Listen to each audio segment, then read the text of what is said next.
నమస్కారం. భారత గ్రామీణ ఉపాధి విధానంలో ఒక పెద్ద మార్పు రాబోతోంది. ఎంజీఎన్ఆర్ఈజీఏ గురించి మనందరికీ తెలుసు కదా.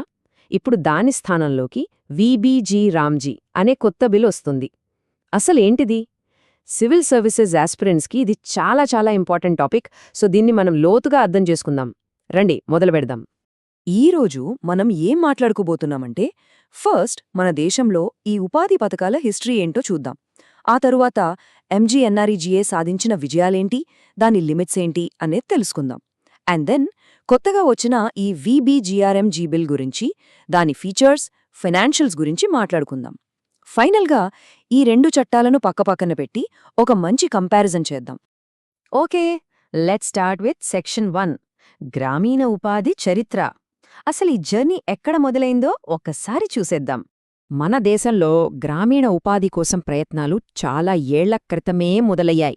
1960లలో రూరల్ మ్యాన్పవర్ ప్రోగ్రామ్ అని ఒకటుండేది. తర్వాత 70లలో 90లలో కూడా రకరకాల స్కీమ్స్ వచ్చాయి. కానీ అసలైన గేమ్ చేంజర్ మాత్రం 2005లో వచ్చిన ఎంజీఎన్ఆర్ఈజీఏ. ఎందుకంటే ఇదే మొదటిసారి పనిని ఒక చట్టబద్ధమైన హక్కుగా, అంటే ఒక రైట్స్ బేస్డ్ ఫ్రేమ్వర్క్గా మార్చింది. ఇది చాలా పెద్ద విషయమన్నమాట. రైట్, ఇప్పుడు సెక్షన్ 2కి వద్దాం. MGNREGA achievements and limits. మరి ఇంత పెద్ద స్కీమ్ ఏం సాధించింది? ఎక్కడ కొన్ని ప్రాబ్లమ్స్ ఫేస్ చేసింది? ఎంజీఎన్ఆర్ఈఏ విజయాలు చూస్తే అవి చిన్నవేమీ కాదు. ముఖ్యంగా విమెన్ ఎంపవర్మెంట్ విషయంలో ఇది ఒక రెవల్యూషన్ లాంటిది. ఒకప్పుడు 48% ఉన్న మహిళల పార్టిసిపేషన్ ఇప్పుడు చూడండి 58% పైగా పెరిగింది.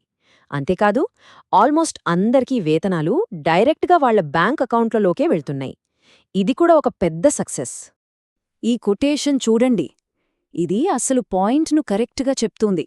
డెలివరీ సిస్టమ్స్ ఇంప్రూవ్ అయినా ఎంజీఎన్ఆర్ఈజీఏ యొక్క ఓవరాల్ ఆర్కిటెక్చర్ దాని లిమిట్స్కి రీచ్ అయిపోయింది. అంటే చిన్న చిన్న మార్పులు, సవరణలు చేస్తే సరిపోదు, మొత్తం సిస్టమ్నే మార్చాల్సిన టైం వచ్చింది అనర్థం. మరి ఆ స్ట్రక్చరల్ వీక్నెసెస్ ఏంటి? ఫస్ట్, ఫండ్స్ మిస్యూజ్ అవ్వడం. తర్వాత పేపర్ల మీద పనులు జరిగినట్టు చూపిస్తున్నారు కానీ గ్రౌండ్లోకి వెళ్తే ఏమీ ఉండట్లేదు.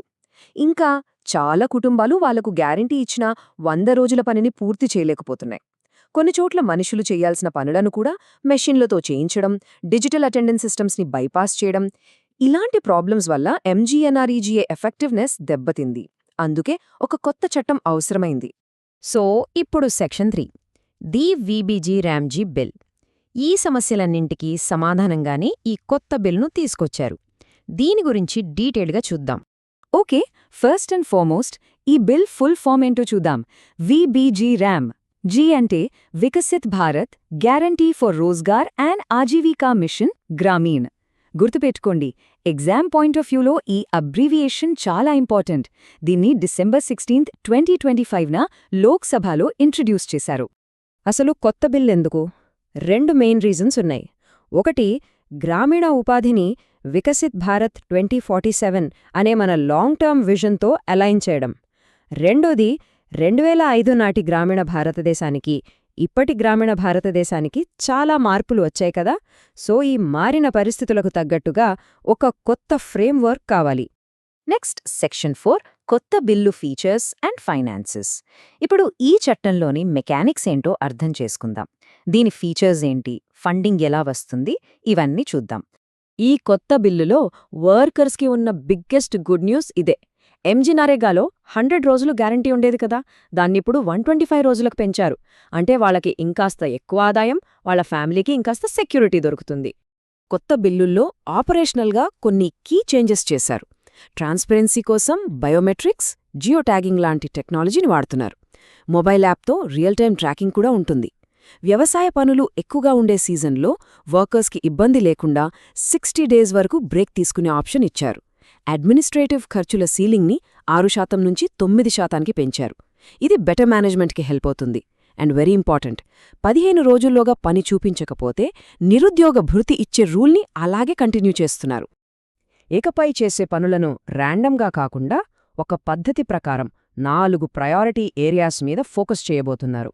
అవేంటంటే వాటర్ సెక్యూరిటీ, రోడ్ల లాంటి కోర్ రూరల్ ఇన్ఫ్రాస్ట్రక్చర్, లైవ్లీహుడ్ని పెంచే ఇన్ఫ్రాస్ట్రక్చర్ అండ్ క్లైమేట్ చేంజ్ని తట్టుకునే నిర్మాణాలు. అంటే ఇక్కడ టార్గెట్ జస్ట్ ఉపాధి కల్పించడమే కాదు, పీఎం గతిశక్తి లాంటి నేషనల్ ప్లాన్స్తో ఇంటిగ్రేట్ అయి దేశానికి ఉపయోగపడే డ్యూరబుల్ అసెట్స్ని క్రియేట్ చేయడమన్నమాట. ఈ బిల్లులో జరిగిన ఒక మేజర్ ఫండమెంటల్ చేంజ్ ఏంటంటే ఫండింగ్ మోడల్. ఎంజీఎన్ఆర్ఈజీఏ డిమాండ్ బేస్డ్గా ఉండేది. అంటే ఎంతమంది పని అడుగుతే అంత ఫండింగ్.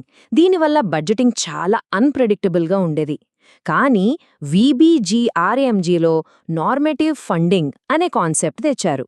అంటే సెంట్రల్ గవర్నమెంటే ప్రతి రాష్ట్రానికి ఎంత ఫండింగ్ అవసరమో ముందుగానే అంచనా వేసి కేటాయిస్తుంది. దీనివల్ల ప్లానింగ్లో క్లారిటీ వస్తుంది, అకౌంటబిలిటీ కూడా పెరుగుతుంది. ఫండింగ్లో ఇంకో పెద్ద మార్పు కాస్ట్ షేరింగ్.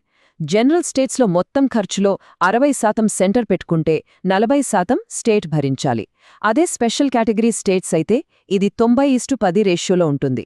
దీని సింపుల్ మీనింగ్ ఏంటంటే ఈ స్కీమ్ ఇంప్లిమెంటేషన్లో ఇప్పుడు రాష్ట్రాలకు కూడా ఫైనాన్షియల్ రెస్పాన్సిబిలిటీ పెరిగింది. ఈ కొత్త స్కీమ్కి సంవత్సరానికి ఎంత ఖర్చవుతుందని అంచనా వేస్తున్నారంటే ఇక్కడ చూడండి, సుమారుగా 1,51,282 కోట్లు. ఇందులో సెంటర్, స్టేట్ షేర్స్ రెండూ కలిపి ఉన్నాయి. ఈ నంబర్ చూస్తేనే ఈ మిషన్ స్కేల్ ఎంత పెద్దదో మనకు అర్థమవుతుంది. ఓకే, మన ఫైనల్ సెక్షన్కి వచ్చేసాం.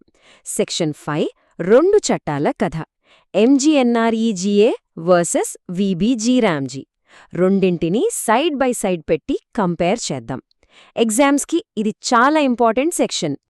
ఈ టేబుల్ మనం ఇప్పటివరకు డిస్కస్ చేసిన దానికి ఒక పర్ఫెక్ట్ సమరీ. కీ డిఫరెన్సెస్ చూద్దాం రండి. గ్యారంటీడ్ డేస్ 100 నుంచి 125కి పెరిగాయి. ఫండింగ్ మోడల్ డిమాండ్ బేస్డ్ నుంచి నార్మేటివ్ అలొకేషన్కి షిఫ్ట్ అయింది. కాస్ట్ షేరింగ్ సెంటర్ మాత్రమే వేజెస్ భరించే సిస్టమ్ పోయి సెంటర్ స్టేట్ 60-40 పార్ట్నర్షిప్ వచ్చింది.